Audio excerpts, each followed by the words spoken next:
ain't never coming down. I'm always up, you always stuck. Thought it was fun and games, now I'm the one over here running things. You know the name, bitch, I'm always up. What's up, guys? Welcome to the Parley alongside 15-year NBA veteran Kendall Gill. I am TLO. We have a special guest in studio today, which we're going to be introducing here in a second. But we want to remind you guys that we are sponsored by 6040 Coda Gear. And KG, you been out there in the morning? Oh, yeah. I'm out there every morning. Just double checking. Yeah, don't, you know. You're not lacking, are you? No, I am not. Oh, okay. I'm not. Look at my cheekbones, man. Tell them what you do real quick. What's 6040? Well, 6040 is you get up in the morning, you do, as an intro, 2,000 yards. Then you do 20 Hindu push-ups, 20 Hindu sit-ups, 20 Hindu squats. Hold the back bridge for 20 seconds, hold the plank for 20 seconds, and then you're done. Workout only takes about 30 minutes. Really efficient. Absolutely. Yeah, man. We got some merch for that. Also, Parlay merch as well. That's right. All the links in the description box right there. Don't forget to check it out. And also, follow us on social media. You know it's all there. Don't forget to find out what we're doing. We got 3 new episodes coming to you guys before this one. So it's going to be crazy. You guys got to check it out. It's going to be awesome. Right. As we were actually at North Side Evanston Boxing recently, man. I got a little workout in. I saw you get a little workout. Saw my shadow boxing? Yeah, I saw your shadow boxing. Keep it at that. Yeah, exactly. Okay, no. That's why I don't play. That's why. We don't want T-Lo to get in the ring. Yeah, we're going to move forward to a real work. boxer. He can do some pad work. Yeah. But in studio today, we do have our special guest, Olivia Curry.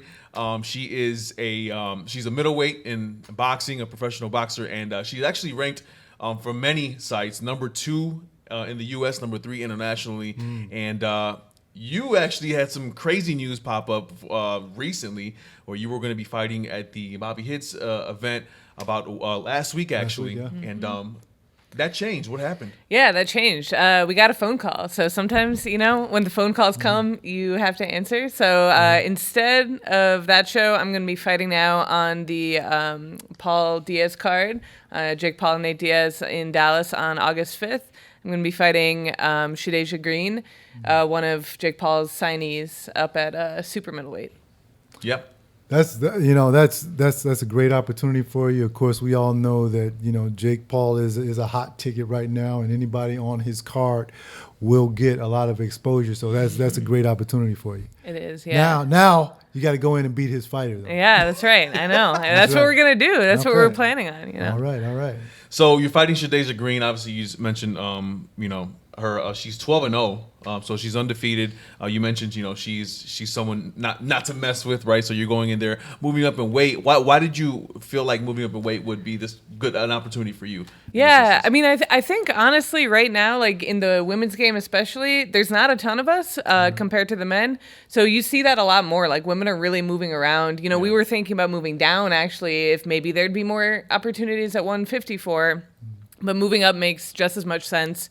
Honestly, in some ways, it's nice. I'll be able to go in like fully hydrated, fully fed. It's not a bad thing. So it's a challenge, but that's why I'm here. Well, so against Shadeja, what particular strategy would you have going into that fight? We all know she's 12-0. Yeah. And we all know that she presents a big challenge for you. How do you think you're going to fight her? Yeah, so, I can't give away you can't all give the away secrets. All the secrets. But, well, for once, I'll be, naturally, like, smaller fighter in there. Usually I'm pretty tall. A lot of the time, I'm the longer fighter. I'm trying to stay on the outside. I think maybe we take the fight to her more on the inside. I know, one thing I know for sure is, like, my cardio is there. I'm always in shape. That's one thing that my trainers definitely make sure of. I have a really good gas tank. Right. And I think for a bigger fighter, I respect her a lot. She's very skilled. She is big. She's strong. I think she's 12-0 with 11 knockouts. So that's a challenge. But I don't think she's ever made it all the way through 10 rounds because she hasn't had to. Right. So we're going to find out if she can, Yeah, so you're going to take her into deep water and drown her then, basically. That's my plan. That's what I hear too. Yeah, she's talking about her gas tank and everything. Yeah, no, absolutely. That's the right mindset, obviously. So for those of the people out there that have not seen you fight, what would you say the strength of your fight game is?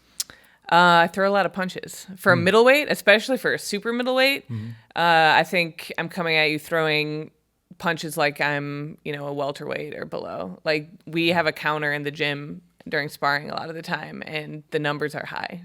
So Yeah, so you're throwing like almost 60 to 80 punches around, maybe? I would say more. Like Oh 100. wow. Yeah. I'm throwing Errol Spence Okay, type. Errol Spence, Manny numbers. Pacquiao type. They make sure that the output is high. Wow, that's great. That's the difficult fight style to fight. Yeah. Because you're always defending, and one thing that when I've been in the ring sparring guys that throw a lot of punches, it's like psychologically it weighs on you because you always got to be defending and everything, and sometimes it takes away a lot of your offense because you have those bombs coming at you continuously. Sometimes offense is the best. It is, defense, yeah, it too. is. It is. Absolutely. A name that we hear thrown out a lot, especially in women's boxing, is Clarissa Shields. And we know that she's in your weight class, basically. There's even been some stuff online stating that the winner of this gets Clarissa. How do you feel about that? Is that something that's true to you, or what does that look like for you? Yeah, I mean, I this fight's interesting because there's also a lot of movement up at super middleweight too. Right. Like Franchon Cruz and Savannah Marshall just fought, so I know that they're talking about maybe. They're already saying Shadesha is going to fight. We'll see. Right, yeah. But that's going on. There's movement up there. Clarissa obviously has been kind of at middleweight, just like reigning on top for a while. And there hasn't been a lot of new blood in the mix. So I'd like to provide that, right? Like I think it's fun for fans too to just see women at the higher weight classes kind of mixing it up a little bit. And I want to fight all the best people. I'm not doing this to fight nobodies, I want to fight the best people. Yeah, because when you look at the women's division, the Mana Serranos of the world, the Katie Taylors and so forth, we've seen them for a long time reigning, even though Katie just recently lost in a really good fight. But, to be your name, for your name to be thrown in the mix of these names, it's got to feel some type of way, which I mean good. Yeah, it does. It's funny too because I didn't grow up with boxing. Clarissa Shields, when she was kind of hitting the scene as an amateur, as an Olympian, that was 2012, the very first year that women were allowed to box in the Olympics. Right. So you got to remember, like, women haven't even been boxing, really, and having that amateur structure to get better as pros very long at all. So I remember hearing her name. I think I had just started maybe taking some like Muay Thai kickboxing classes, like for fitness, right? And now to think like, I watch her on TV at my job that I had when I was 22 or whatever. And to think that I'm kind of in the mix now is pretty cool. So, that's a question that I have for all fighters. What made you want to do this? Because, as we know, I've had some pro fights, but I've sparred hundreds and hundreds of rounds. This is a dangerous sport. Yeah. And for someone to want to get in there and trade blows, possibly suffer a lot of damage physically, they have to be somewhat nuts to do it. What made you want to go in there and make this a profession? Yeah, I mean, I didn't think I was going to do that in the beginning. I think that comes over time. You kind of get addicted to the sport a little bit. I think most people that you talk to who box or who fight, period, are a little bit, there's a little edge of it being unhealthy for everyone, right? There's like it's like there's a reason that we're doing it. That's that we're not just going and playing pickup soccer or whatever, but we're getting hit in the face. It's not typical. I think I really, I started with Muay Thai. And just loved, I loved it when I started it, but I think the first time I actually fought and won, it's just the stakes are higher, so you get that higher risk, higher reward kind of feeling, maybe. Okay. Do you still get You've had 8 fights, but do you still get the butterflies when you walk out in the ring and the nervousness and everything? A little bit, yeah. I mean, I think it's gotten better. I remember my pro debut, I was like really, really nervous. And we were in a different place. Like it was, during the pandemic even still. So it was like a little strange, but it's gotten better with every fight. I kind of have more of a calm kind of thing. And usually I get nervous the week before. By the night of the fight, you have to remember the one thing I always remember for myself. It's like I chose to do this, and I'm doing it because I love boxing, and like it's fun. I like to fight, So by the time you get out there, you got to be ready to like want to fight. And I think if you go in the ring with that attitude, the nerves go away once the bell rings, and it's like, oh, I'm at home. This is my place that I know, Yeah, when Rita Figueroa, who was a very popular women's fighter here in Chicago, during my first bout, she said, "Kendall, you're going to be nervous, but believe me, after you get hit the first time, all the nerves are going to go away." And she was absolutely right, because once I got hit, I was like, okay, I'm fine now. I'm here. This is what I chose to do, just like you just explained.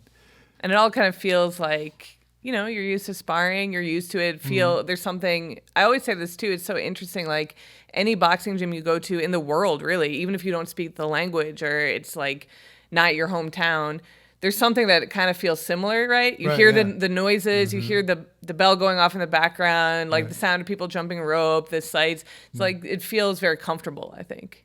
And yeah, fight feels that way too. Yeah, that's great. You talk about boxing and how you love it. What's the end game for you? What do you think? What do you want to achieve in the sport of boxing? So something I always told my coach Trinidad is, because he definitely asked me this when I came to him wanting to go pro, and I think it's just to challenge myself to the most of my ability.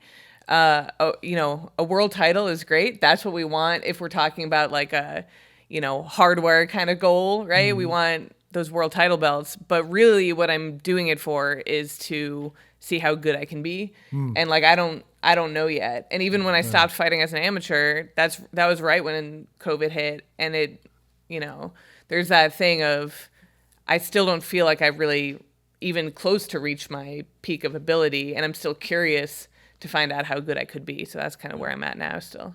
That's a great purpose. I mean, because it sounds like you're all in, and when you have those type of feelings about a sport, then you're all in. I hate to see people that have 1 foot in, 1 foot out, saying, "Well, maybe I'll do this, maybe I'll do that." You have a defined purpose. Yeah, you can't do that with boxing. We were talking about that earlier. You can't. Absolutely. Olivia Curry in the house with us. She's going to be on the Jake Paul, Nate Diaz event, right? She'll be on the undercards there on the Zone pay-per-view. On what's the date again? August 5th. August 5th. Okay. So we wish you the best of luck. Thank you. Thank you for coming on the parlay. I am going to be there with our correspondent Alex, who's in the house somewhere around here. I can't even see his lights. But we wish you the best of luck. He's back there. We wish you the best of luck as always, and we hope to talk to you after the fight as well. Yeah, you got to come back and see us after you get that victory. Yeah, I would love to do that. Thank you guys for having me on. And can you do me a favor? Yeah. While you're out there, can you tell Jake to stop being afraid of another NBA player? Oh, okay. Yeah. Tell him to stop. Tell him to stop it. I was gonna say something, Who? but he did it. Yeah. Because we've been calling him out for 3 or 4 years. Yeah, and he won't do it. No, all right. we talked to his management and everything. Most valuable promotions. We talk to you and everything, but they won't do it. I'll put in a good word for you. Yeah, tell him to stop fighting those little guys. Okay. Tell him to fight somebody his own weight. All right, that sounds good. All right. We're counting on you, Olivia. I'll do my best. You're gonna be a fighter and a promoter all in one. If I get a cut, then we'll we're talking. give you a cut. All right, thank you guys. Thank you so much, Olivia. Don't forget to visit the parlay on our description right there. Everything we have going on, we appreciate everything that you guys do. Following us, our subscribers are going up. By the way, they're going up. They're watching us. Yeah. And then one question, Olivia, she didn't have to walk away. She didn't, but it's okay. She's ready to train. Yeah, she's ready to train. She's like, I gotta go train. That's what she get down there. She's taking this fight serious, guys. She already left. She's already doing her road work. The parlay is sponsored by 6040 Coda Gear.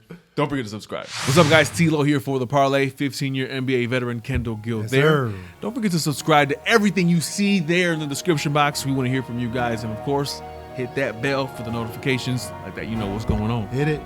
By the way, just want to make sure you know, Tyson Fury has never lost a fight to Deontay Wilder. And this is untrue. He lost the first fight. I don't even want to hear it, bro. He lost the first fight. I don't even want to hear it, bro. He lost the first one. He did it, bro. He lost the first one. He did it, bro. You have yet to watch that fight with me. He lost the last two, but not the first.